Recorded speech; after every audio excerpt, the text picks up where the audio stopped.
Urut mau asine Mas. Biasa adem-adem.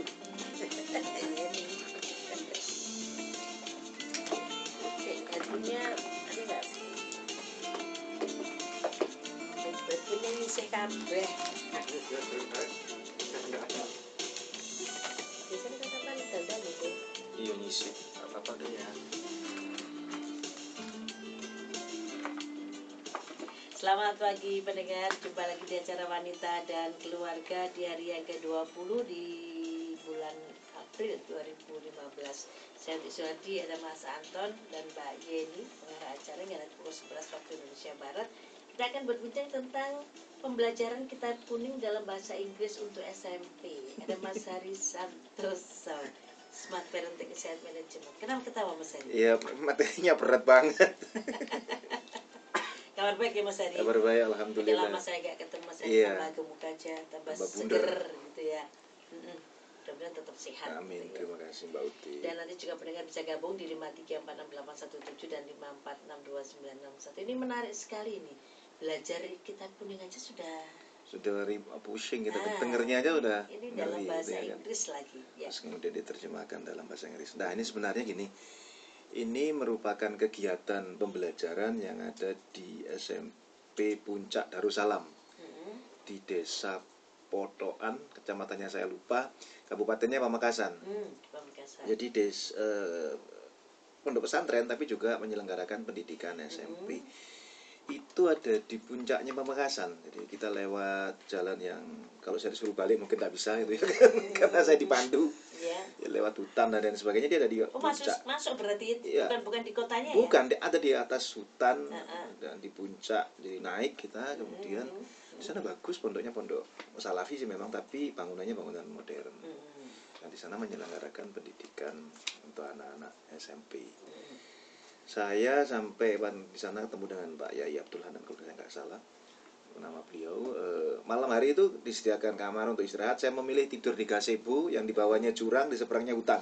Sebenarnya nggak turu aku karena saya menikmati suaranya jangkrik, suaranya ular, segala macem gitu ya. Menarik sekali sama driver. Jadi menarik. Pemandangan alamnya bagus, ada di puncak, dan yang lebih menarik lagi pembelajaran tadi itu kitab kuning dalam bahasa Inggris. SMP yang namanya SMP tentu harus mengacu kepada standar pendidikan nasional. Memang kurikulumnya dipakai adalah tetap kurikulum formal ya, karena mereka juga ngikutin ujian nasional. Tapi ditambah dengan kurikulum unggulan yang dikembangkan sendiri, yaitu pembelajaran kitab kuning dalam bahasa Inggris. Kitab kuning sendiri ada isinya itu kan beragam tentang bagaimana ilmu fikih, ilmu syariah, ilmu ibadah, sejarah dan lain sebagainya, yang biasa ditulis dengan ilmu nahwu dan sorof, dan kemudian di sana ada bahkan dikenal sebagai kitab gundul karena nggak ada harokatnya. Nah, di sisi lain bahasa Inggris itu kan punya metode sendiri, terutama dalam menulis, berbicara, mendengarkan dan sebagainya dengan grammar yang diterima standar internasional. Nah, dua metode ini dikawinkan menjadi menerjemahkan kitab kuning dalam bahasa Inggris. Tentu ini bukan hal yang mudah sih menurut saya gitu. Nah, di sana ini setiap anak SMP, ya anak yang menjadi siswanya kan sistemnya boarding school, model pondok mereka mukim di sana, itu masuk pada kelas pembelajaran bahasa Inggris dulu. Untuk mempermudah mereka menguasai bahasa Inggris pada standar yang ditentukan secara internasional. Pembelajarannya tentu bukan pembelajaran yang menghafal ya Bu, karena memang sistem pembelajaran yang bisa melekat pada siswa itu adalah membangun pengalaman belajar. Jadi mereka ya diskusi dalam bahasa Inggris dan lain sebagainya, tentunya dengan landasan grammar yang baik. Nah, disinilah sebenarnya peran orang tua dalam mendukung program-program sekolah. Tidak hanya di sekolah itu ya, dari banyak sekolah yang saya kunjungi, orang tua harus mendukung penuh sebenarnya program sekolah yang dikembangkan untuk kepentingan terbaik siswa. Nah, termasuk karena itu pondok ya, mereka memasrahkan aturan mainnya kepada pondok. Tapi bagi orang tua, ketika sekolah punya program unggulan terbaik, maka dukungan itu dilakukan. Beberapa waktu yang lalu saya juga berkunjung di salah satu SD di Sidoarjo, kalau tidak salah namanya ada Widya-Widyanya, cuman saya lupa panjangannya. Jadi swasta juga ya? Iya. Itu mereka menerapkan bilingual.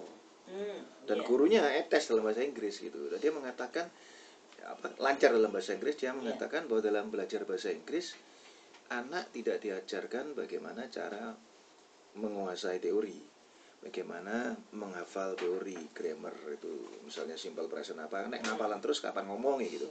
Tapi anak kita berikan kebebasan sambil bermain gitu, sesuai dengan learning style-nya mereka. Learning style itu gaya belajar. Ada anak yang gaya belajarnya itu menggunakan gaya belajar audio. Dia bisa menerima informasi atau bisa nyerap pelajaran kalau hanya dengan mendengarkan misalnya.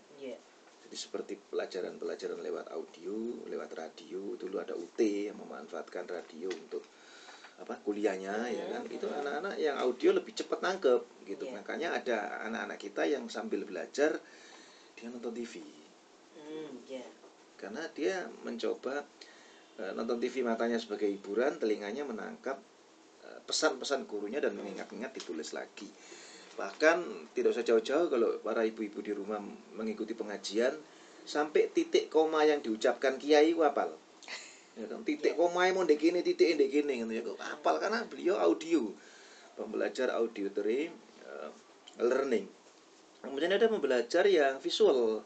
Jadi anak itu kalau tidak melihat secara langsung atau diterangkan gambarnya, ditunjukkan wujudnya dan lain sebagainya, dia sulit nangkep. Nah, pembelajaran audio ini, visual ini, anak bisa melihat melalui layar kaca, layar datar, sampai wajahnya itu flat semua kan rata-rata.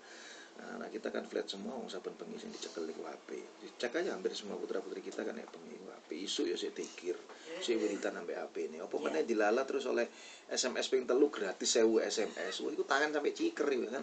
Saking saking suwene wong 1000 ya apa saya bilang ini kapan gratis. Sopo aja di SMS ngono ya kan. Nah, dimanfaatkanlah itu. Nah, selanjutnya ada yang kinestetik. Jadi mereka yang belajar menggunakan gerak, menyentuh, kemudian memegang, merasakan, praktek, itu kinestetik. Nah, pembelajaran bahasa memang ada baiknya seperti itu. Jadi anak di kelas itu, di pondok itu, anak diajak menyaksikan video pembelajaran tentang bagaimana berkomunikasi dalam bahasa Inggris dan sebagainya sampai dia menguasai. Di sisi lain, di pembelajaran kitab kuning, kalau saya tidak salah ada 3 di pondok itu yang dikembangkan. Halakoh kalau saya nggak salah, diskusi kelompok kecil. Jadi bagaimana anak-anak ya seperti di sekolah-sekolah lain ya kan, ada diskusi kelompok kecil. Kalau di industri itu ada focus group discussion gitu ya kan, diskusi kelompok kecil dengan memberikan materi yang dibedah bersama-sama. Terus kemudian setelah halakoh kalau saya tidak salah ada sorogan. Sorogan itu setiap anak diuji kemampuannya secara individual. Karena kemampuan berkaitan dengan membaca kitab, bahasa, pemahaman dan lain sebagainya, itu diuji setiap anak untuk tampil. Setiap anak di hadapan gurunya untuk diketahui kompetensinya. Pembelajaran ini jarang sekarang ini dilakukan di sekolah-sekolah formal. Karena lebih berorientasi klasikal. Klasikal itu ngajar sak kelas ya ben ngerti gak ngerti wis nggo ulangan baru ketok ya kan. Pokoknya diajar. Terakhir pokoknya joget yang susah. Akhirnya anak-anak yang gak ngerti tetap gak ngerti, sing paham, kepinteran gitu ya kan.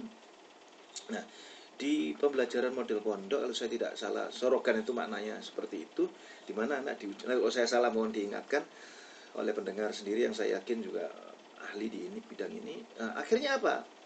Guru tahu kompetensi real dari anak-anaknya. Oh, anak ini sebenarnya sudah bisa membaca, tapi guru mau cotok gitu ya kan, belum paham apa maksud bacaannya. Terus anak belum paham betul tentang bagaimana mengimplementasikannya, bagaimana kata demi kata itu maknanya apa dan lain sebagainya. Anak belum paham. Ini guru akan menjadi tahu. Tapi sepertinya mungkin di sekolah umum kalau ini diterapkan bagus. Cuman memang butuh waktu lama, gitu ya kan? Butuh waktu lama karena individual skill anak itu akan terukur. Di pondok pesantren kalau nggak salah ada satu lagi tiga metode tadi, halako, sorogan, dan bandungan. Kalau saya tidak salah namanya bandungan. Ya karena materinya sudah saya tulis di blogspot Kehumasan Sekolah Indonesia. Jadi dan saya tidak buka sehingga saya mencoba mengingat, saya nulis di ya eling gitu ya kan. Bandungan itu lebih pada model guru mengajar gitu. Guru mengajarkan konsep dan teori atau guru mengajarkan tentang kitab itu. Siswa menyimak, mendengarkan, memahami dengan melihat kitabnya. Jadi dengan melihat kitabnya, oh yang kalimat ini maknanya ini, maksudnya ini, asal muasalnya begini dan begini. Ini bagus sehingga siswa dalam proses pembelajaran itu dia juga sudah melakukan dua hal, membaca, menyimak, memahami, mengerti sampai kemudian mengimplementasikan. Nah, ini yang menurut saya dua metode yang beda di dalam proses pembelajaran bahasa Inggris digabung. Nah, setelah keduanya menguasai antara penguasaan kitab kuning dan penguasaan bahasa Inggris, maka menerjemahkan arti, menerjemahkan kitab kuning tadi ke dalam bahasa Inggris. Ini menarik di usia anak SMP dan ternyata anak-anak itu mampu karena ada forum namanya adu debat dalam bahasa Inggris oleh anak-anak itu sendiri gitu, Pak. Ya, baik. Dua line telepon sudah dibuka 5346817 dan 5462961. Ada yang gabung, Sugeng Enjang. Terus dicoba lagi yang gabung, dua line telepon sudah dibuka. Ada Mas Anton? Belum? Ada Sugeng Enjang? Halo? Sugeng Enjang? Nggak mau bersuara ini ya. Baik. Mungkin satunya lagi Mas Anton, kalau ada yang gabung di dua line telepon kami, ada Mas Hari Santoso. Kita berbincang tentang pembelajaran kitab kuning dalam bahasa Inggris untuk SMP. Ada? Belum ya? Monggo yang ingin gabung sampai jam 11. Ada. Iya, jadi pendidikan karakter ini di daerah-daerah dikembangkan benar. Jadi mereka berorientasi. Tapi mesti satu ini apa mungkin sudah ada yang lain, Mas? Kalau di Pamekasan kayaknya satu-satunya, dan bahkan menurut saya satu-satunya di Indonesia sepertinya. Model begitu ya. Model kitab kuning diterjemahkan dalam bahasa Inggris itu, karena di dalam kitab itu tidak hanya berisi catatan atau tulisan, tetapi ada nilai-nilai yang berkaitan dengan akhlak, dengan perilaku, dengan dan lain sebagainya. Nah, tentunya di sekolah itu tidak hanya, ini bukan promo sekolah itu ya, tapi saya memang mengungkap karena memang sekolah ini unik gitu ya. Bukan hanya persoalan pengembangan pembelajaran menggunakan otak kiri di mana dia harus secara logika, secara analisis berpikir tok, enggak. Dan mereka juga ada pencegahan jasmani, ada senam pagi, ada membersihkan lingkungan pondok, menciptakan kamar mandi yang bersih dan lain sebagainya. Dan itu berjamaah. Karena anak itu kan mondok, anak-anak SMP itu boarding school. Jadi bagaimana mereka juga belajar kekompakan, bagaimana mereka belajar menghargai sahabat, bagaimana mereka belajar sosialisasi, bagaimana mereka mengelola emosi diri, bagaimana ini hal-hal yang menurut saya luar biasa. Ya kan? Jadi pembelajaran agama kalau didesain dengan baik itu akan menghasilkan anak-anak yang bisa mengajarkan agama dengan cara-cara yang baik. Jadi ketika saya tanya, mengapa sih kok kitab kuning dengan bahasa Inggris menjadi positioning atau diferensiasi pelayanan pendidikan begitu bagi para siswa. Itu mulai kelas 1 atau kelas 1? Kelas 1 ya. Kelas 1 sampai kelas 3. Jadi yang penting bahasa Inggrisnya harus sudah siap ya. Ya, mereka ada kelompok namanya klub Darwis, saya singkatannya apa lupa. Jadi ada klub Darwis, ada kelompok kelas namanya Darwis yang untuk penguasaan bahasa Inggris, satu lagi kelompok kelas untuk kitab kuning, dan kemudian setelah itu dicampur mereka untuk belajar bagaimana menerjemahkan kitab kuning dalam bahasa Inggris. Saya tanya pemilik pondok itu, apa agar kami bisa sampai kepada rahmatan lil alamin gitu, bisa memberikan rahmatan, memberikan rahmat bagi alam, bagi seluruh dunia, bahwa nilai-nilai kehidupan yang baik, nilai-nilai yang dulu pernah ada itu bisa menginspirasi mereka untuk melanjutkan dengan kebaikan-kebaikan yang dilakukan gitu. Ya. Jadi di Sudah sekolah dibuka ya Mas Anton? 5346817 5462961 pembelajaran kitab kuning dan bahasa Inggris untuk SMP gitu ya. Jadi kalau selama ini kita berpikir bahwa anak-anak SMP itu adalah anak-anak yang sulit untuk memiliki kompetensi, itu ternyata enggak. Ya. Dan hasil 6-nya luar biasa katanya di sana. Apalagi di Pamekasan ya. Ya, di Pamekasan di pucuk gunung. Ya. Pucuk Halo, bukit. selamat pagi Sugenjang. Selamat pagi Sugenjang Goji. Oh iya Pak Sundoro, Kalimantan. Assalamualaikum. Waalaikumsalam warahmatullahi wabarakatuh. Narasumbernya masih temen Mas Hari. Oh, masih Profesor Hari. Maklum. Nggih. Akan ada yang saya tanyakan Mas Hari. Nggih, Bapak monggo. Pesantren yang mengajarkan kitab kuning dengan huruf Hindu langsung ke bahasa Inggris. Nggih. Posisinya di mana itu? Di Pamekasan, Pak, Desa Potoan, kecamatannya saya lupa. Mungkin Bapak akan datang ke kantor Dinas Pendidikan Pamekasan, nanti akan diantar ke sana. Nggih. Betul-betul unik, plus luar biasa itu. Nggih, luar biasa. Ada banyak kunjungan dari Malaysia juga ke sana, Bapak. Nggih. Putra-putranya tetangga kan. Nggih. Kita bisa menyampaikan itu. Nggih, nggih. Dan yang kedua berkaitan dengan Hari Kartini dan buku Kartini yang habis gelap Terbit gelap terang. Nggih. Itu insya Allah kan bisa untuk memperbaiki generasi muda Indonesia. Betul. Yang tadinya dulu di alam penjajahan, sekarang kemerdekaan. Yang tadinya juga keterbelakangan, kemunduran, dan sekarang sudah super modern. Nah, arahnya mungkin seperti itu kuncinya insya Allah begini. Ini penting sharing ya. Nggih. Monggo. Kuncinya di orang tua, di pemerintah dan lembaga pendidikan itu. Mohon matur nuwun. Assalamualaikum. Waalaikumsalam Salam warahmatullahi warahmatullahi wabarakatuh Pak Sundoro di Kalimantan. Matur nuwun. Ada lagi? Belum? Ya. Iya, Pak Sundoro luar biasa bahwa dalam buku dalam buku habis gelap terbit gelap terang itu ada motivasi harapan yang tinggi untuk masa depan yang lebih baik. Yeah. Nah, anak-anak kita perlu memang kita tanamkan untuk memiliki harapan yang tinggi, karena dengan memiliki harapan yang tinggi mereka jadi bersemangat dalam hidup. Meskipun sekarang para orang tua juga pada tidak nyaman dengan kondisi, misalnya apakah kondisi keuangan keluarganya, apakah kondisi lingkungannya, atau kondisi hubungannya dengan keluarga besarnya, atau kondisi rumah tangganya. Tetapi anak-anak tidak boleh merasakan bahwa harapan itu sudah musnah lantaran kondisi saat ini. Justru dengan kondisi yang tidak nyaman itu bagaimana kemudian mereka memiliki motivasi untuk menciptakan masa depan yang lebih baik melalui pendidikan, melalui pengembangan wawasan, melalui peningkatan keterampilan, melalui upaya-upaya yang meningkatkan kompetensi dan keahlian kita, sehingga kita menjadi diperhitungkan menjadi orang yang memang layak diperhitungkan dalam kancah persaingan. Apalagi Mea yang juga belum jalan-jalan sampai sekarang. Mea nanti rencananya kan akhir tahun. Ya, jadi Mea dan kemudian Afta dan lain sebagainya. Ketika kita melihat waduh kok kompetensi kita seperti ini, maka kita akan menjadi lemah. Itu kan kegelapan yang kita ciptakan dalam hati sendiri.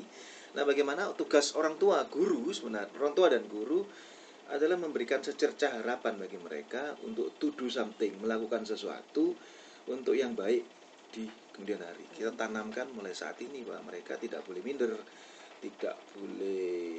tidak percaya diri. Mereka harus percaya diri untuk menghadapi tantangan ke depan, dan bahkan mereka harus yakin bahwa mereka bisa bersaing ini perlu memang dikembangkan. Jadi pendidikan sebenarnya bukan hanya milik sekolah, karena ada sekolah-sekolah yang juga mengeluh gitu. Para orang tua memasrahkan seri Jawa itu belum semprong ya. Oh iya.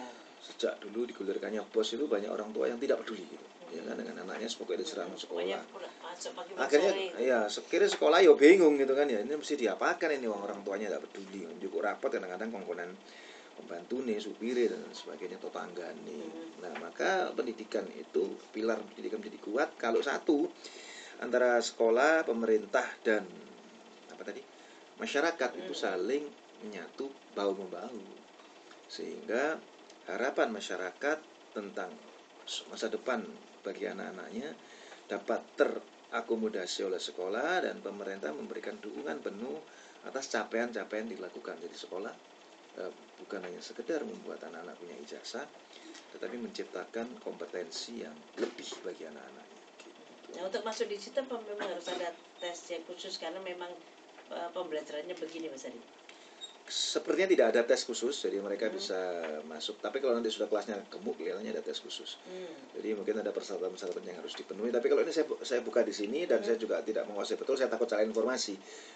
Intinya bisa ditanyakan ke sana. Tapi saya melihat memang tidak ada tes khusus untuk mereka yang masuk ke sana. Tapi mungkin karena pembelajarannya rutin. Ya, cuma karena begini, karena sekolah itu pondok, anak kan terpisah jauh dari orang tua. Ya. Nah, biasanya kesiapan psikologis anak itu menjadi hambatan ya, prioritas utama bagi anak untuk siap belajar. Karena jangan sampai anak tidak siap karena orang tuanya ambisi, anaknya pengen jadi ulama, jadi kiai atau jadi ustadz, terus anaknya dipaksa gitu ya kan, akhirnya anaknya melarikan diri gitu, dan ini fatal gitu. Jadi metode pembelajaran bahasa Inggris yang bisa ya, metode pembelajaran bahasa Inggris itu kan pakai grammar yang dan sebagainya. Tapi pembelajarannya sendiri harus dilakukan dengan cara-cara yang menarik, sehingga tanpa terasa anak sudah belajar gitu, melalui video, pemanfaatan media dan lain sebagainya. Tidak hanya bahasa Inggris, hampir semua materi kalau kita visualisasikan dengan media IT akan jauh lebih baik gitu. Satu kelas berapa orang di sana Mas Adi kalau? 3 kelas itu lebih dari 200 berapa begitu. Dengan satu kelas satu guru atau? Satu, seperti pembelajaran sekolah biasa. Ilmu yang seperti sekolah biasa juga ada ya di. Jadi karena dia itu SMP, jadi menerapkan kurikulumnya kurikulum nasional, hanya ada tambahan dengan menggunakan kurikulum tambahan kurikulum pembelajaran bahasa kitab kuning dalam bahasa Inggris. Kurikulumnya sekolah biasa, menggunakan format sekolah biasa, pembelajarannya sama dengan 8 standar itu. Tambahannya adalah kurikulum muatan lokalnya. Dan hasilnya anak-anak ternyata nilai ujian nasionalnya bagus. Beliau mengatakan di Kabupaten Pamekasan kalau tidak salah punya angka 5 besar atau berapa begitu, saya tidak tahu persis. Sempat saya dengar. Ini beliau mengatakan kami jujur Mas, nggak pakai rekayasa untuk mencari nama dan lain sebagainya, ya kan. Anak-anak kita memiliki kompetensi itu, sehingga lulusannya ada yang diterima di sekolah-sekolah jenjang berikutnya dengan lebih baik gitu. Itu artinya kan memang mutunya bagus. Dari sisi akhlak ya tentu saja. Dari sisi kemampuan bahasa Inggris ya cacis-cus gitu. Bahkan ada kunjungan dari salah satu lembaga pendidikan tinggi, pada saat mereka harus presentasi dalam bahasa Inggris, seluruh lembaga tinggi berarti yang ngajar kan dosen ya. Dosen itu studi banding diminta untuk bertanya dalam bahasa Inggris. Dari sekian puluh orang yang hadir, hanya 2 orang dosen yang bisa berbahasa Inggris itu. Ya, dalam bahasa Inggris. Jadi ya lucu juga gitu sebenarnya. Jadi dosen diajari sama anak-anak SMP gitu dalam bahasa Inggris. Apalagi baca kitab kuning itu, saya juga pusing juga bagaimana mikirnya gitu. Tapi mereka bisa gitu. Seringkali orang tua underestimate itu merendahkan kompetensi anak. Ya, padahal anak itu kalau mau diasah kompetensinya luar biasa. Di usia anak remaja SMP, monggo dicek putra-putri panjenengan atau tetangga panjenengan yang usia SMP, waktu luangnya dalam satu hari itu digunakan untuk apa sepulang sekolah? Mereka nonton TV, ngadep komputer, tangannya enggak mau, ya kan, wiritan sampai handphone mau, ya kan, nonton TI gitu ya kan, terus tau ngudoi mae gitu kan. Makanya para orang tua atau ibu itu paling sumpek nek anak prei sekolah gitu ya kan, mesti tukaran, dikongkon gak kena, wayahe ngongkon ngewangi turu kok wayahe. Pengalaman dan banyak keluhan dari orang tua, para orang tua dan lain sebagainya. Jadi ini yang menyebabkan karakternya tidak terbangun. Padahal dengan saya tidak mengatakan bahwa pondok pesantren itu satu-satunya pembentukan karakter, tidak. Tetapi bahwa dengan pembiasaan dengan kurikulum yang tertata dan lain sebagainya, karakter itu terbangun. Ini hal-hal yang bagus. Di ke depan dunia usaha, dunia industri, kemudian kehidupan ini yang dibutuhkan adalah orang-orang yang berkarakter, termasuk karakter religius tadi. Karena apa? Karena kalau tidak, orang pintar itu banyak. Tapi orang pintar yang berkarakter religi, Wangel Goleani, contoh, ini ada angka yang bisa dimarah, gak ketemuan gak? Terus tak aman-aman, dia bilang enggak. Terus bagaimana kita bisa aman dari Tuhan atau dari Allah? Gitu. Oh, dari kena atasan kayak gini ya kan? Iki untuk susu ya, susu operasional ini memang susu. Sekali dibalik wong pancen awake dhewe dana habis pakai. Gak tak balik wong iki judulnya operasional. Waduh iki mari awake dhewe golek badi. Ya ngene iki lagi ya kan. Terus apa meneh? Tanda tangan misalnya. SPJ gak usah disebut. Aku di sini wong akeh. Gak usah disebut. Tanda tangan gak suka soal jadi. Ya jadi kalau ke depan ini dibutuhkan gitu, karena orang-orang pintar itu banyak. Tapi orang-orang pintar yang berakhlak, yang memiliki karakter religi itu, dan biasanya anak-anak itu yang ikut orang tuanya itu manja, kongkon salat setamak ya kan. 5 menit lagi. 5 menit lagi ini sampai 2 jam sampai entek berasari ya kan. Tapi kalau di situ tidak bisa, karena memang dikondisikan. Pendidikan karakter itu dibangun atas proses conditioning namanya. Conditioning itu pengkondisian, dibentuk memang, ya harus dibentuk. Bentuk karakternya, dibentuk akhlaknya, dibiasakan. Jadi menurut saya sebenarnya di rumah pun bisa dilakukan. Tapi anak-anak itu manja dan wong tua itu gak betah biasanya. Nah, anak yang ngeringi, pusing, didisikno. Terus biasanya terus mengiyakan. Nah, ini yang menurut saya perlu dilakukan. Ada yang masuk, ya. Selamat pagi. Selamat pagi, assalamualaikum. Waalaikumsalam warahmatullahi wabarakatuh, Mama Rijan. SMP sebenarnya hanya dalam bahasa Inggris. Ada pesantrennya masuk, nilai-nilai pesantren. Oh, begitu. Soalnya baru dapat kok. Ini dengaran ini membahas soal pesantren. Pembelajaran kitab kuning dalam Pembelajaran bahasa kitab Inggris. kuning dalam bahasa SMP. Inggris. Di pesantren Puncak Darussalam gitu. Iya, baru dapat. Iya. Memang bahasa Inggris adalah bahasa internasional ya. Betul ya Pak ya? Betul Pak. Sedangkan aja ini Indonesia menghadapi mea-mea ya. Mea. Iya. Justru bangsa Indonesia sudah mencanangkan satu tanah air, satu bangsa, satu bahasa Indonesia ya. Kita harus berbahasa Inggris. Tamu datang harus berbahasa Inggris. Karena katanya bahasa internasional. Beda dengan Jepang. Walaupun ada tamu dari mana, bahasa Jepang yang diotomatis. Iya. Kenapa kita kok selalu bahasa Inggris? Kenapa bahasa Indonesia tidak diaktifkan? Nah ini masalahnya. Sama mungkin yang jadi opini ini, kitab kuning menjadi Inggris ya. Kemungkinan saja banyak anak lulusan jangankan di pesantren. Dari universitas mana saja, baik swasta maupun negeri, memang bahasa Inggris adalah bahasa yang jarang dipelajari rupanya. Hanya dipelajari di nyanyian-nyanyian aja. Karena Pak, maaf ini, saya istilahnya bahasa Inggris itu beda sama orang dari Norwegia. Pengucapannya saja beda.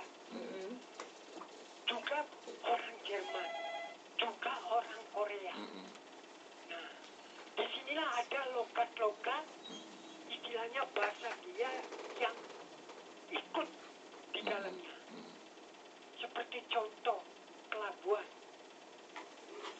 Pelabuhan apa? Pabor ya. Betul ya Pak? Iya. Nah, itu kalau orang Norwegia airnya nggak kelihatan, hanya habor. Saya bingung apa itu, tak kira papan tulis. Nggak tahu pelabuhan. Nah, disitulah. Jadi Inggris, kemungkinan pesantren mengadakan gini, karena bahasa Inggris adalah bahasa internasional. Mungkin. Sedangkan kita sendiri bangsa Indonesia ini wajib ini menerima ASEAN ya. Iya, masyarakat kesian. film ASEAN. Nah, Harus berbahasa Inggris. Kok kenapa nggak berbahasa Indonesia? Karena kita tuan rumah. Sedangkan kita bahasa Indonesia saja belum tentu, seperti saya mengucapkan bahasa Indonesia, belum tentu tata bahasanya betul apa enggak. Saya nggak tahu. Betul, Asal mengucapkan bahasa Indonesia. Betul apa enggak, Pak? betul. Iya. Jadi mengapa? Saya sendiri heran. Kok diwajibkan berbahasa Inggris? Itu di dalam Indonesia. Kalau di luar nggak masalah. Kita memang Inggris adalah bahasa internasional. Soalnya beda bahasa Inggris Australia sama bahasa Inggris Amerika. Ya Pak ya? Iya. Iya. Kalau dulu sekolah kita ini condongnya ke Australia, bukan ke Amerika. Amerika. Bahasanya. Nah itu. Apakah itu? Mohon penjelasan. Terima kasih. Oke. Assalamualaikum. ye, Waalaikumsalam warahmatullahi wabarakatuh. Udah lagi kasih. mungkin Mas Anton kalau ada kita gabung lagi. Dua line telepon sudah dibuka 5346817 dan 54629. Belum ada?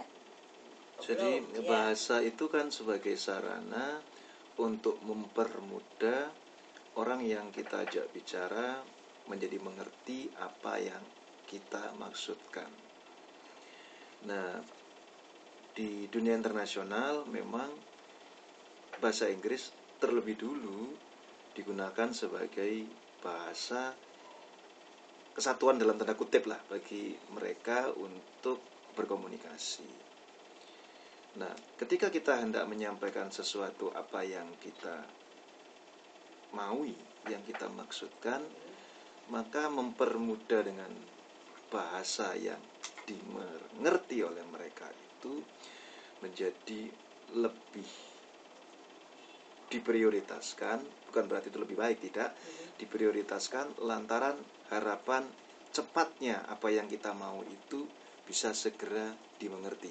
Karena yang mereka kuasai adalah bahasa Inggris tadi.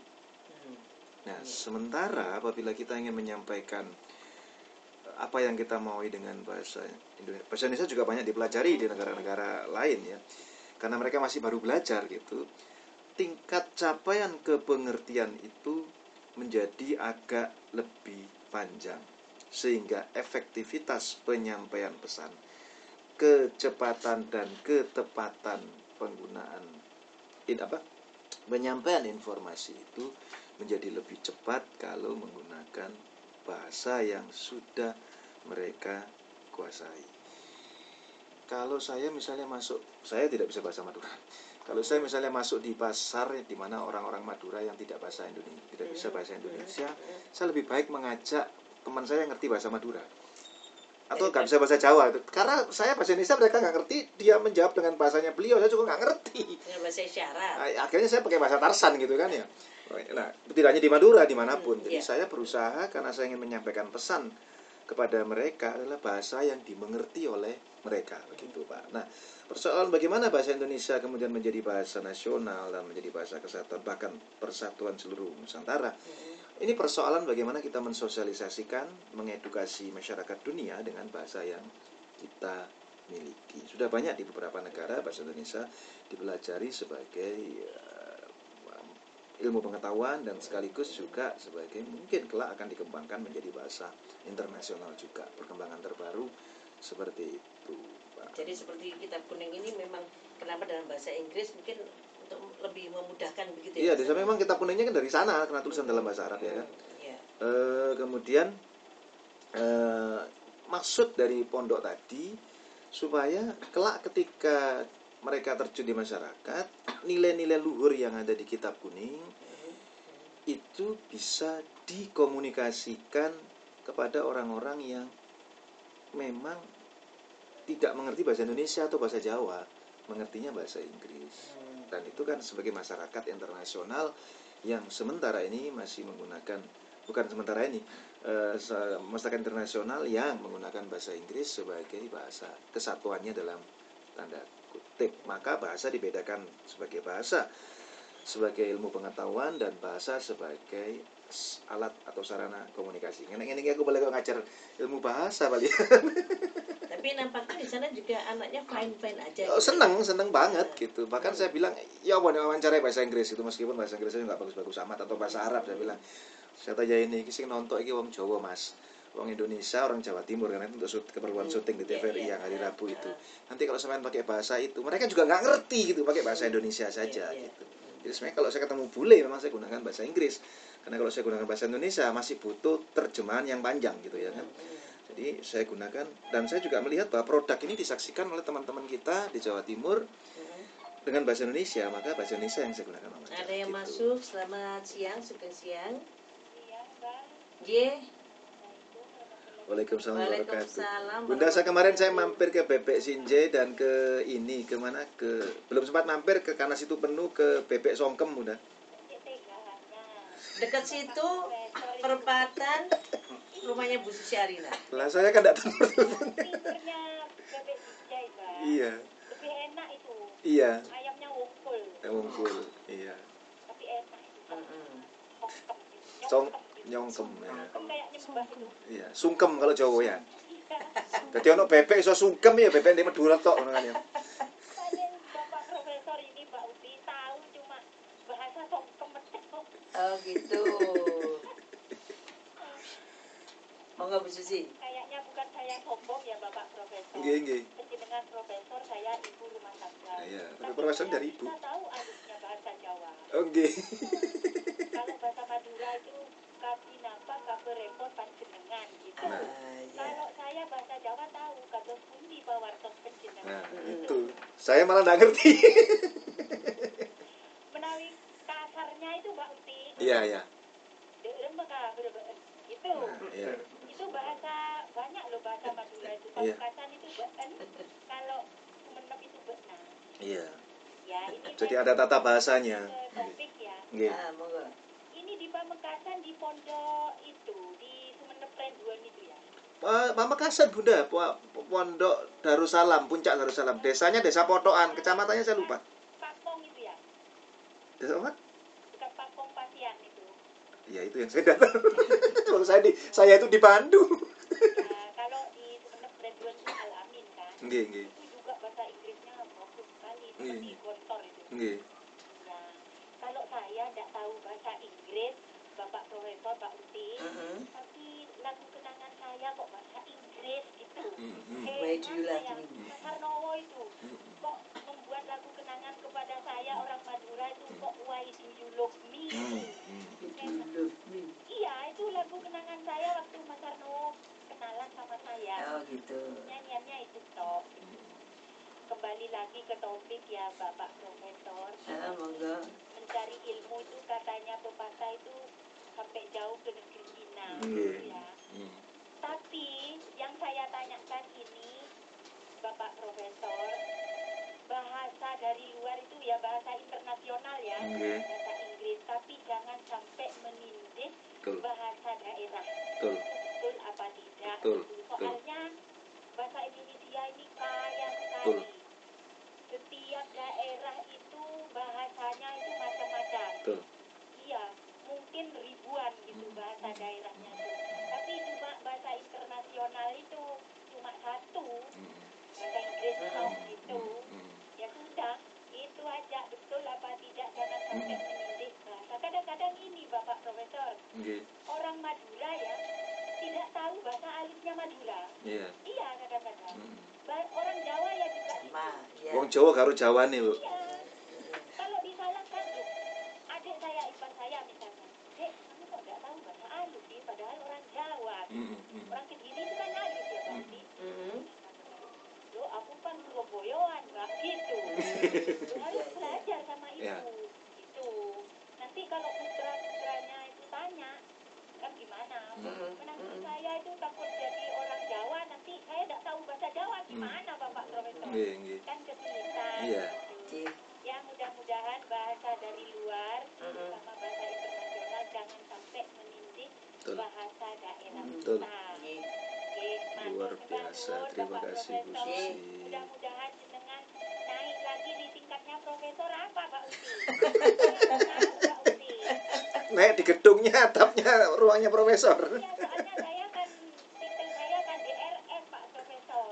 Di rumah saja. Terima kasih. Assalamualaikum warahmatullahi wabarakatuh. Waalaikumsalam warahmatullahi warahmatullahi wabarakatuh. Kita terima terima lagi ya Bapak Profesor. Sugeng siang. Assalamualaikum. Waalaikumsalam warahmatullahi wabarakatuh. Daud. Ji, dalam menurut kalian? Lebih pintar matahari jauh dia. Lebih bapak masalah. Sonten iki pernah dipecah saking? Aduh, Nganjuk ini. Nggih. Oh, Pak Siswoyo nganjuk. Nggih lah, Ra. Ji, monggo Bapak. Nggih Bapak, monggo. Iya, Assalamualaikum warahmatullahi wabarakatuh. Waalaikumsalam warahmatullahi wabarakatuh. Ji.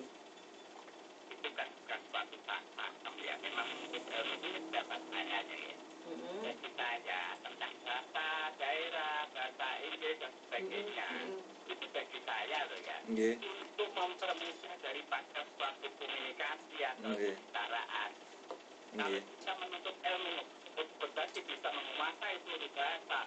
Insya Allah kita kemana-mana akan mempermudah daripada suatu pembicaraan. Satu contoh misalkan, kalau saya bilang begini, ya lingkungannya di bahasa Madura, saya aja. Dan tidak bisa sama sekali bahasa Madura, akhirnya gimana? Tapi kalau kita bisa mengimbangi, akhirnya akan lancar.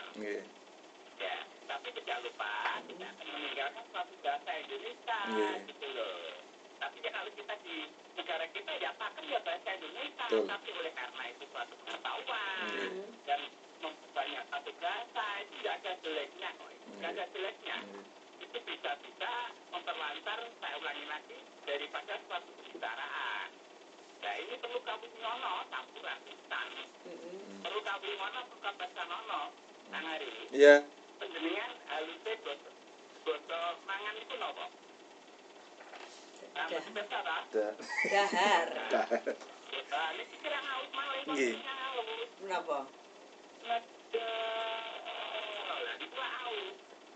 Lah dahar terus kasar. Aku out mawis itu out.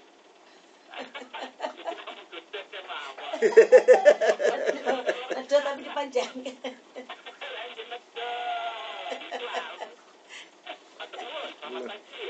Waalaikumsalam warahmatullahi Waalaikumsalam wabarakatuh. warahmatullahi wabarakatuh. Satu lagi sugeng siang. Assalamualaikum. Waalaikumsalam warahmatullahi wabarakatuh. Ji. Dalam menerangkan biar ngaji. Volume radionya dikecilkan dikit feedback Bapak. Ji. Niku Ji kalian Ji. Bapak? Saking lengkongan. Pak Si saking Sutaji Lengkong Nganjuk. Ji monggo.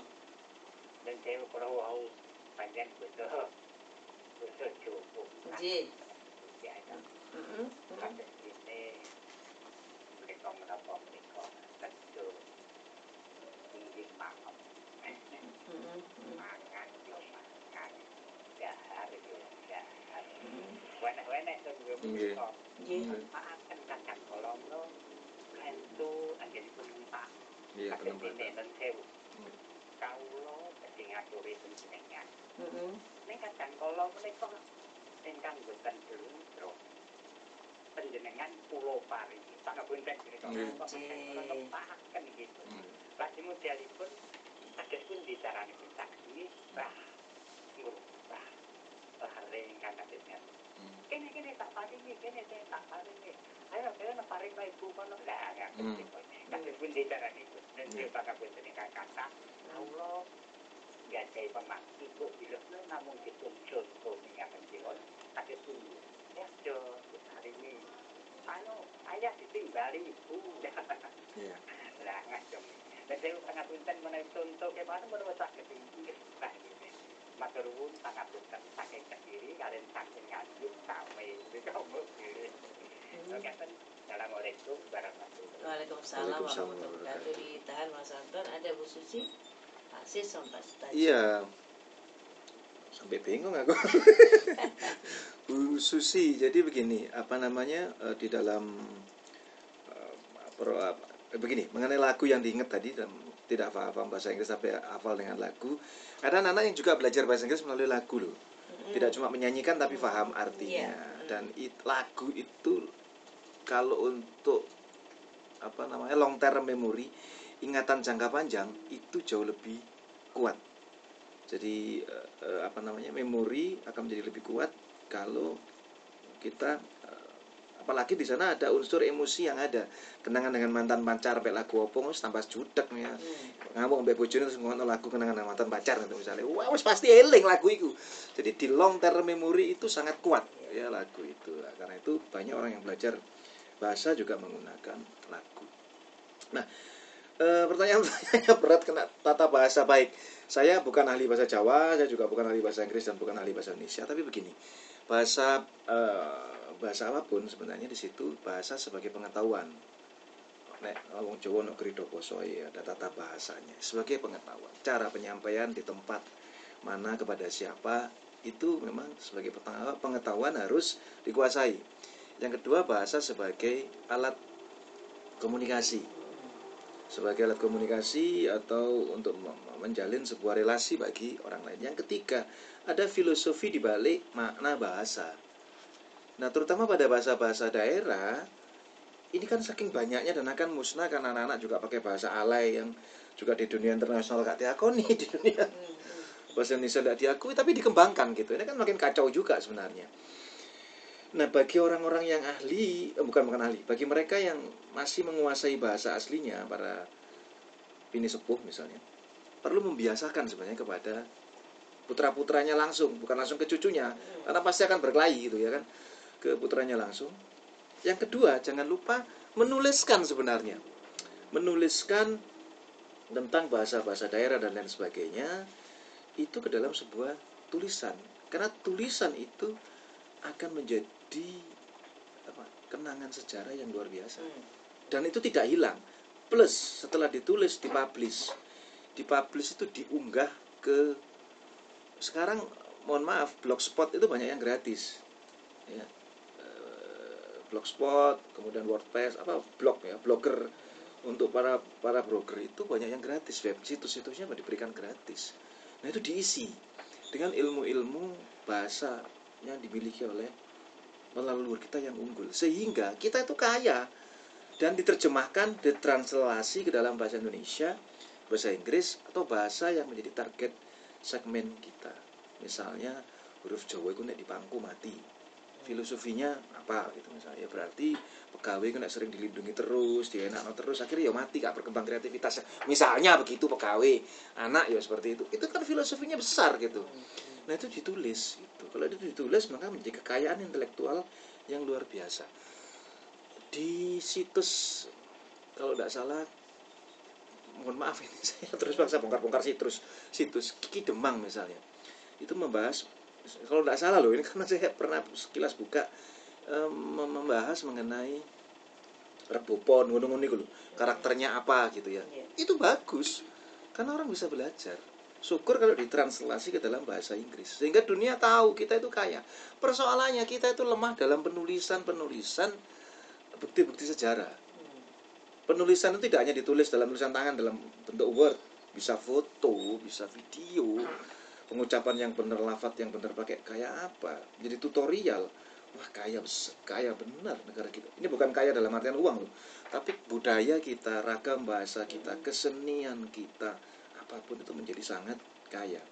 Nah, para pendengar RRI yang saya hormati, kalau panjenengan punya nilai-nilai yang luhur, tuliskan. Setelah itu, kalau panjenengan juga belajar IT, internet lah sederhananya, suruh ngunggah. Kalau enggak, cucu-cucunya aja yang suruh ngunggah. Saya yakin anak-anak itu sudah pintar, kalau sudah punya email pastilah dia bisa buat blogspot dan sebagainya. Nah, ini akan memperkaya bahasa kita, gitu. Akan memperkaya nilai-nilai luhur bahasa kita. Jadi bahasa sebagai pengetahuan, bahasa sebagai komunikasi, dan filosofi makna bahasa itu diangkat. Bahasa apapun dari daerah manapun, maka negara kita akan menjadi kaya. Orang luar negeri pun akan melihat ini menjadi hal-hal yang luar biasa. Syukur-syukur ditulis dalam bahasa Inggris, sehingga orang lebih bisa mudah menemukan. Di samping bahasa Jawa aslinya, diterjemahkan dalam bahasa Indonesia, diterjemahkan dalam bahasa Inggris. Ini yang sedang kita kembangkan ke beberapa lembaga negara yang kebetulan saya ditunjuk sebagai konsultan, untuk tidak segan-segan mendokumentasikan kegiatan dan lain sebagainya, dan kemudian diunggah untuk pengetahuan dari seluruh dunia. Bukan hanya sekedar mentaati undang-undang keterbukaan publik, tapi betul-betul menjadikan itu sebagai sumber dan media pengetahuan bagi orang lain gitu. 2 menit Mas Ari. Iya. Rasa sudah mau habis. Ya. Apa ya? Sekolah-sekolah sekarang di daerah yang di Jawa Timur, terutama di Indonesia Timur, tapi terutama di Jawa Timur, dan yang saya kebetulan diminta untuk menjadi host acara Ragam Pendidikan Jawa Timur yang disiarkan tiap Rabu 3:30 sore di TVRI, itu sudah tidak cuma sekedar mencetak anak pinter, tetapi betul-betul anak-anak yang berkarakter. Jadi ada banyak SMK, nanti kapan-kapan kita buka di Pandai dan sini. berkarakter gitu ya.